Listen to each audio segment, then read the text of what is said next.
claims. That's right. Yes, war claims are still a thing.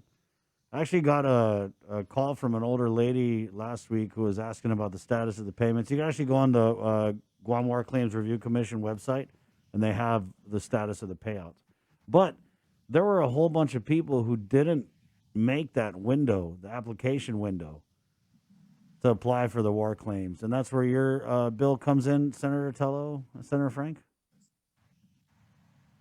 Hello? Hello? I think she's having some internet problem. Hold on, yeah. You're here, Senator. Good morning. Yeah, she's having some internet issues. Well, Chris, yeah, I was, first off pleased and thankful that Senator Tello had invited me to, come on as the co-sponsor and work with her on the bill. We believe that this is a bill that can help to resolve a matter and a concern that there were some people who were not able to meet the deadline in the application of the Federal War Claims Settlement Commission process for the Guam World War II survivors. And so what this bill provides is an opportunity for those survivors who did not make the federal cutoff to then have a second or another bite at the apple through a process that would be handled locally with a local commission and utilizing, again, the funds, the Section 30 funds that remained or that was already taken from us to be able to adjudicate these claims. And there may be some excess or funds that's still there, but there's also still that mechanism for that Section 30 draw. So that's what this bill is. I think Tello is back on now, so she can. Okay, good. Tello, I was just filling in until you get back on. I'm so sorry. The power went out, and when the power goes out, that means our internet goes out too as well. So we're back. Yeah, and I'm not sure what you said. I don't want to repeat it, but I'm pretty sure Senator Blas explained pretty much what the bill does. And it's simply for those who were unable to meet the deadline mandated by the federal government.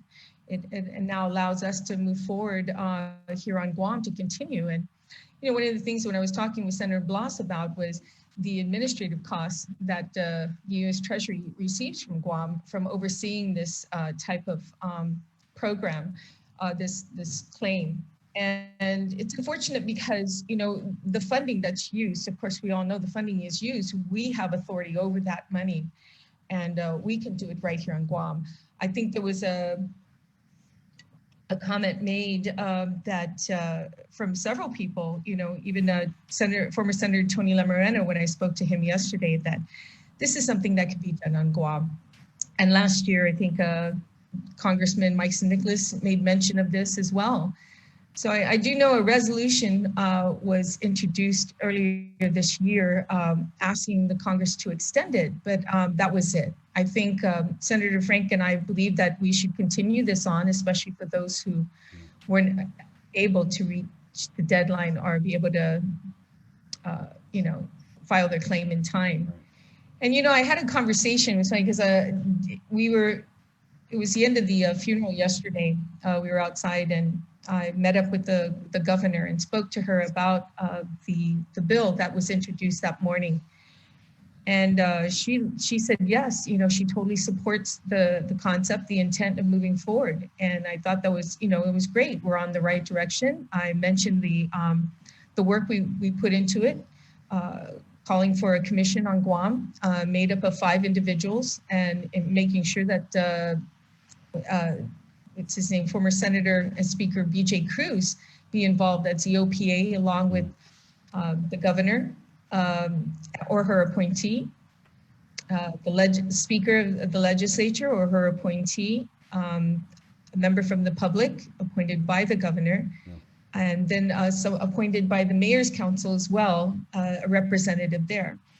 We also created the fund incorporated in this legislation, the same mechanism that's being paid for right now. And we allowed a 2-year process in order to do this.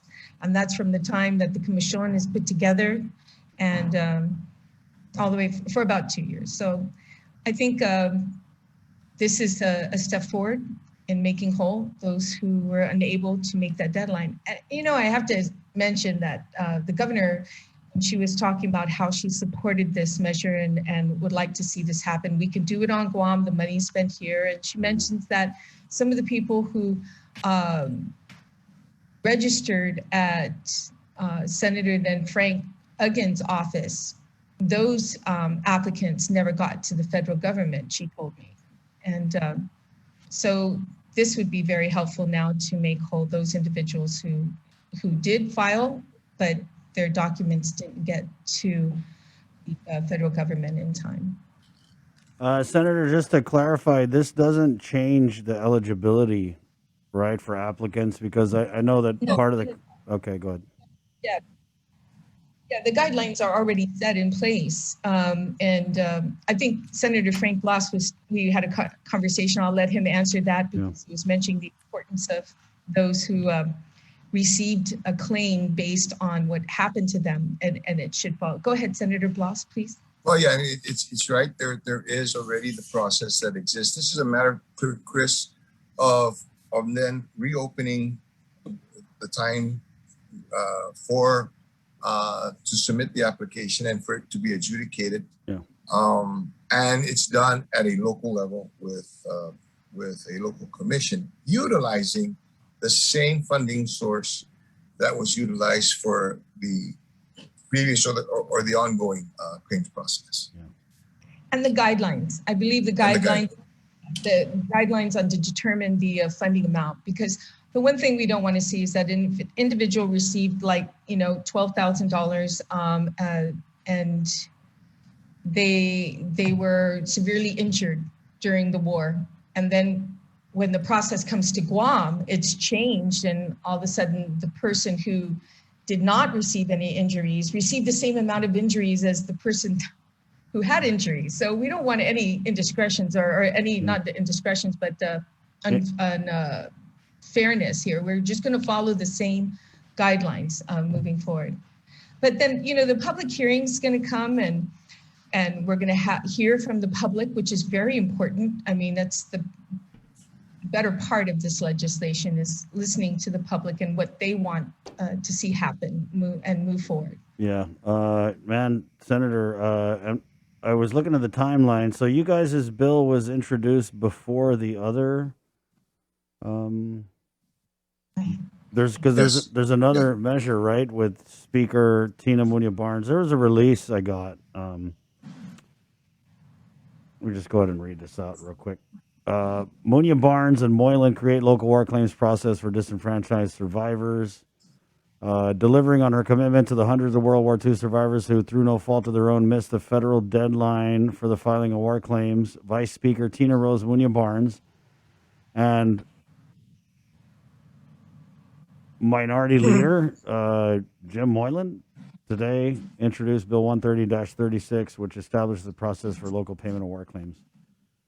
Was this a little bit of copycat going on here? But first question, dude, is Senator Chris Duenas still the minority leader, or did something else happen? Yes, Senator Duenas is the minority leader for the Republican Party, for the Republican caucus. Senator, are you sure? Are you sure about that? Because I'm looking at a release, right? I can show it. It says right there in black and white. Yeah, I understand, and I saw it too. But that said, is Senator Duenas is still the minority leader. There has been no changes on that. Is this a copycat thing? And Chris, and Senator Telo, please allow me to do this. Okay, there was an ample opportunity given in time to be able to provide, sponsorship for the bill. Senator Telo was willing, to be able to officially recognize the sponsorship.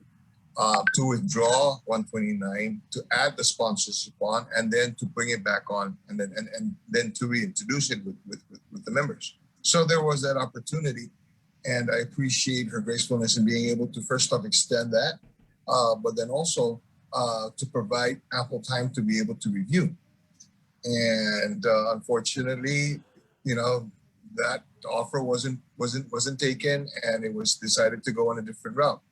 So that's it, Chris. Is at the end of the day, what we want to be able to provide is that opportunity for our war survivors. This is not a time, for okay, who did this? I did this. Yeah. Who did that? This is for our war survivors. I even offered. I said, look, I'll be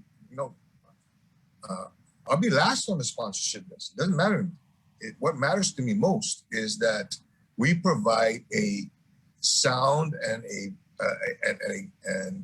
an opportunity for our survivors who did not make the deadline initially, the first deadline, now to open it up to them at a local level, to provide them the same kind of opportunity I was provided with the federal program, and that's what it was. Okay, so who did what first, or who came second, and everything, for me, that's irrelevant. I think at the end of the day is the product that's produced. I feel like it's a race now. But I Chris, got, man, Senator, Vice Speaker, Committee on Rules hold the keys. Two identical measures. And we recognize that, and that's the beauty of the democratic process. Okay. Yeah.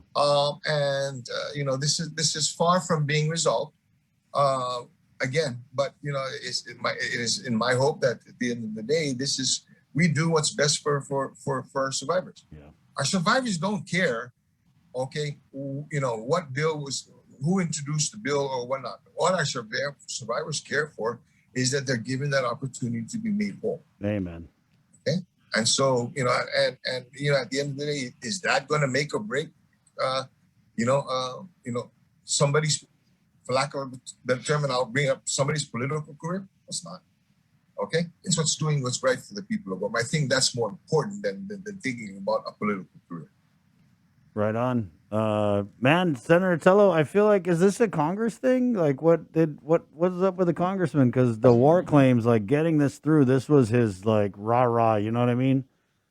He was like, we did it, and it kind of feels like this measure is really closing that whole process that was initiated in the Congress off on a local level, though. But was there just like no intent to move anything forward with Congress? With regards to, I'm trying to understand the question. With regards to extending this opportunity for those who missed out.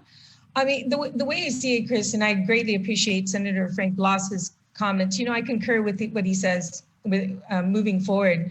Because seriously, after a while, you can't even remember who introduced what bill. I'm just glad that when I introduced the bill, that it sparked people to make a move. Because seriously, I thought that only a resolution was proffered by Senator Tina Barnes, and that was it. That was a point, asking Congress to extend it, and that was all. Yeah. So I wanted to go a step further and move toward resolving this and finding a win-win situation for those who missed the deadline by the federal government. I think that needs to be reiterated. But as far as, that, I'm not sure exactly what else there is to say about congressmen or moving forward, because once they're done, they're done. Yeah. And the reason why I introduced this legislation is because I had heard that it should be done by the end of September this year, adjudicated all the claims. And that being said, it's the opportunity now for us to prepare and start a legislation, create the commission, and move from there and create not the funding source. We already know where the funding source comes in. Create the account. Yeah. put the funding in there. So now's the time to do it. So like you mentioned earlier, it's already, coming into May, time goes by really fast. So it's important that we move forward. And I'm glad that Bill 129 is getting traction by others who are saying, yes, we also need to move forward. Yeah. But So did you get a commitment from the governor to support this measure? Because I know that you're using the same funding source that the governor wants to use for this, right?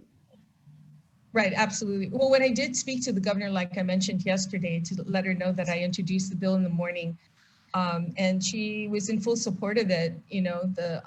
She says that we have control of Section 30 money. Well, the legislature actually has control. We're the ones that appropriate this funding.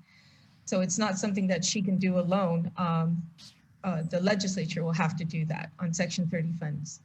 So yeah, she was supportive of the intent and everything. So will she support my bill over Tina's bill? Ooh, I don't Well, know. Tina's a querida down there. I don't know. Ooh, I tough don't one. have a D in front of me, but I have what's called a P, and that's the people of Guam. That was weird. Like Frank said, it at the end of the day, it doesn't matter. As long as we're fighting for the same cause and moving forward. And we did, like Senator Blas mentioned, we did reach out to Senator Tina Barnes and offered her to be a co-sponsor that afternoon, and then a couple hours later, she introduces her own bill.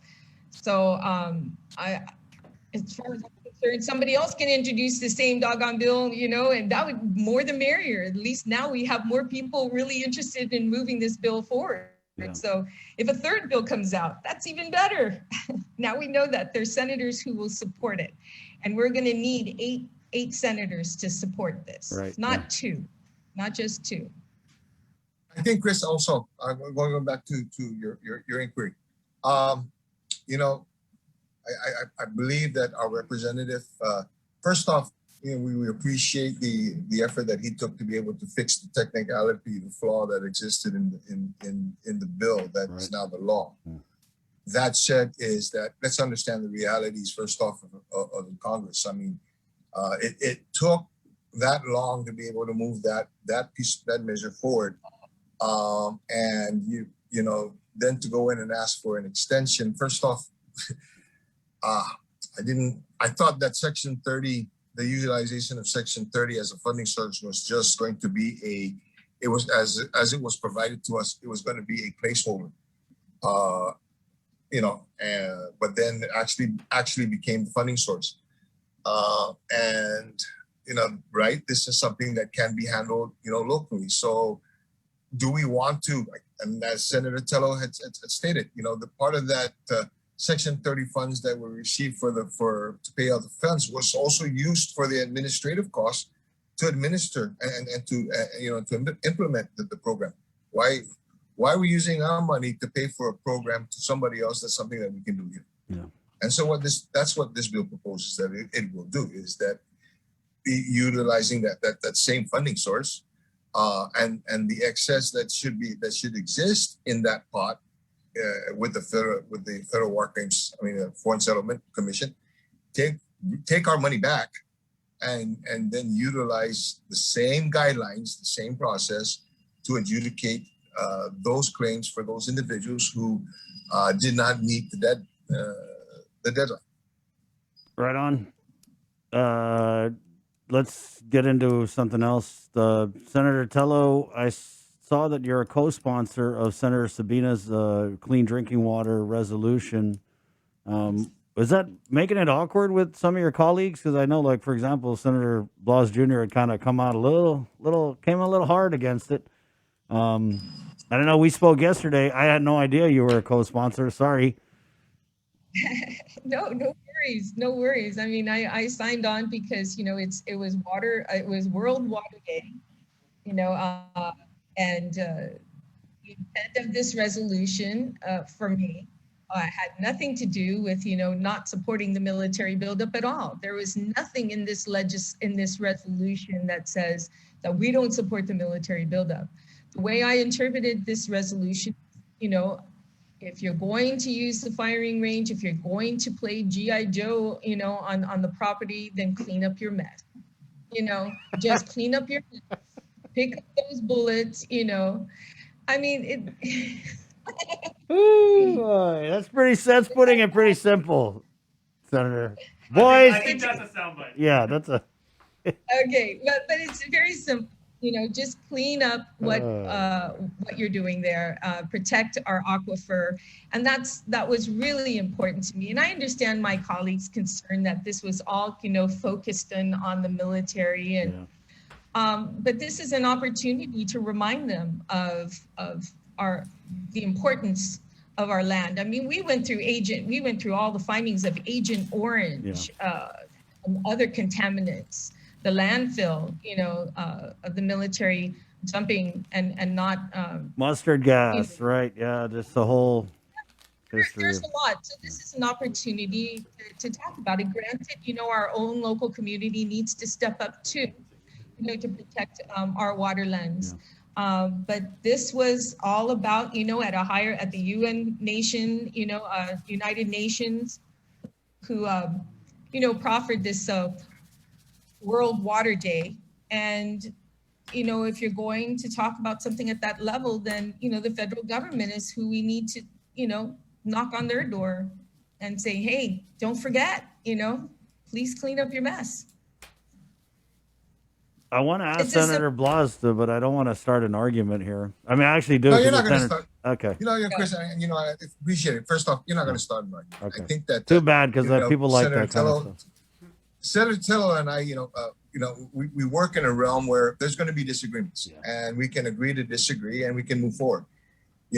Disagreements on one matter should not, and it doesn't affect me on working on others, such as this. Okay, a lot of times in I guess in the normal scheme of things, there's a tendency of being able to hold the grudges and, okay, you didn't support me on this measure, so I'm not going to support you in that. And no, if that were to occur, and unfortunately it does, it occur in politics, it does, but it doesn't occur in mine.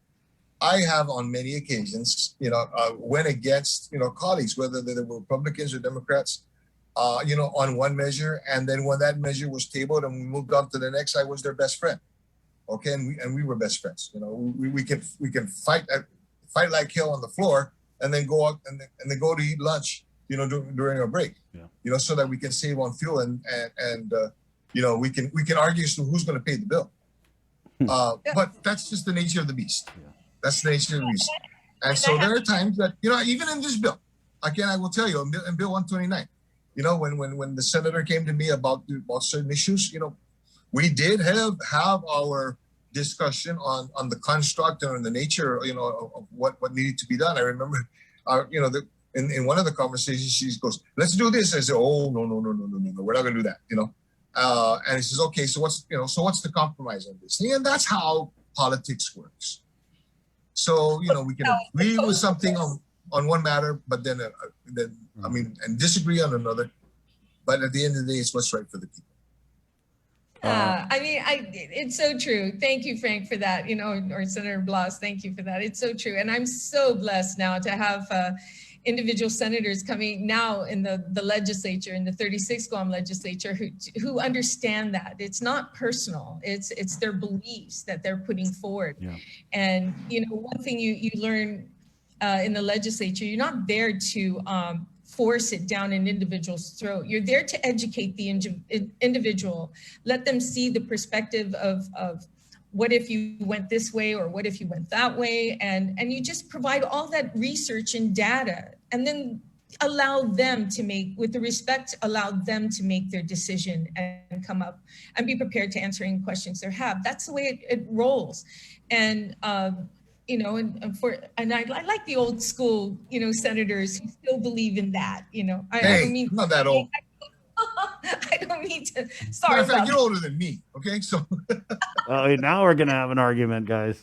Yeah, now we're gonna have this argument. Yeah, Senator Blas, I wanted to also follow up on you because I know you've been writing a bunch of letters, and we kind of went over the timeline of this thing, but.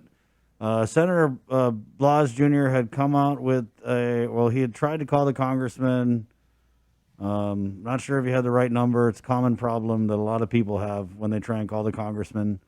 But anyway, you couldn't get hold of him. You wrote a letter, said, "Hey, what's up with this economic injury disaster loan? It looks like because we're using outdated census data from 2010 that there's just a bunch of businesses on Guam who aren't going to qualify." And the congressman held a press conference in which he kind of was like, Senator Blas is ignorant, da da da da da, blah blah blah." And regarding the businesses not being eligible, that's just the way the cookie, no pun intended, that's just the way the cookie crumbled. And so I saw Yeah, that. yeah. Yeah, it was a You know, weird. when you look at the language and the justification and the reasons for to be able to put the requirements, for eligibility, and anybody who knows the island, okay, knows that it makes no sense. Chris. First off, you classify Hotel Row as low income community, so therefore as low income community, they're eligible. Yet at the same time, okay, Batulo Road in Dedito, is not qualified because for some odd reason it's a high income area, and so you're not qualified. Barragata Heights, and no offense to anybody who stays there, they were designated as a low income area. Yet Babulao in Talo, okay, there's nothing in there but Carabaos. Okay? That's a high income area. It really didn't make any sense. Yeah. So that along with some of the uniqueness of our economy here.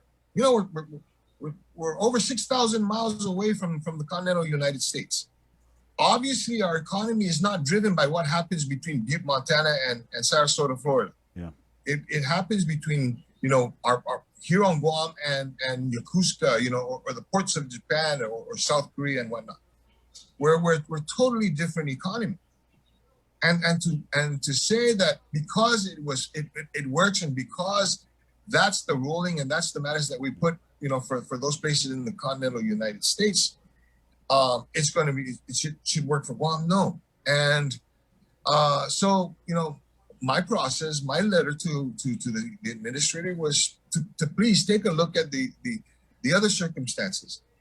Is there an opportunity for a waiver and exemption? I tell you what, if we don't ask, there is no opportunity because the issue was never brought up. Okay. We have to give that, that chance, that opportunity. Does it stop there? No, it doesn't. I think that also just as important is if we let that go, if we let that be the standard, so that if there are other programs that, and this Democratic administration, apparently, it has its own, it's growing its own money tree. But in case there's there's a third bite at this apple, does then that become the standard for eligibility requirement? Yeah. It may be if we don't bring it up. It may be if we don't say anything. And that's my whole. I get it. The other purpose as well. I mean, I get it, Senator. It's like we're a territory. We can't just cookie cutter ourselves to Main Street USA. And I feel like that should be reflected in our representation at the congressional level. Yes. Like, I mean, for this thing to get through, and there's nothing on the record. There's nothing with the congressman, or I mean, even Kalili. I don't know. But there's nothing where they said, "Hey, yeah, this is not going to work for us. Can we get an amendment? Yeah. Can we do whatever?" That we didn't see anything except, when you made him mad, he went and called you ignorant in a press conference. But where are we now today? You wrote the administrator. Realistically, do you think this is something that needs to be done at a policy level, or is this something that we can fix the way we fix the PUA and the reduced hours thing, where it's just a kind of... okay, first off, at a policy level, the 36 Guam legislation doesn't have the express power to be able to change what is, from the U.S. Congress. Okay? I mean, I mean at the congressional, is there something that needs to be? But you're right, and thank you for bringing that up. There was a situation not too long ago, with regards to another program where there was some confusion, or there was a ruling, or there was a requirement that basically made it very difficult for many individuals on our island to be able to get some relief. And there was a full court press, all-out effort to be able to resolve it, and it was. I'm asking for the businesses that are being that are being affected by this, and for future programs, that same effort be provided here. Okay, is it not being provided because it's being done by a Republican? I don't know, but you know, this Republican, I'm fighting for those businesses who voted Democrat too. It doesn't matter to me. What matters is what's right for the people. And you know what? If you want to take credit for being able to lift the restrictions, to waive the requirements, then go ahead. It might, at the end of the day, it's what's right for the people, what's good for the people. You want to take credit? Go ahead. You don't have to invite me to the ribbon cutting. Okay, so you got me started, please. Go ahead. I know. That's what I do. It's kind of what I do. Go ahead, Senator. Love it. Love the passion.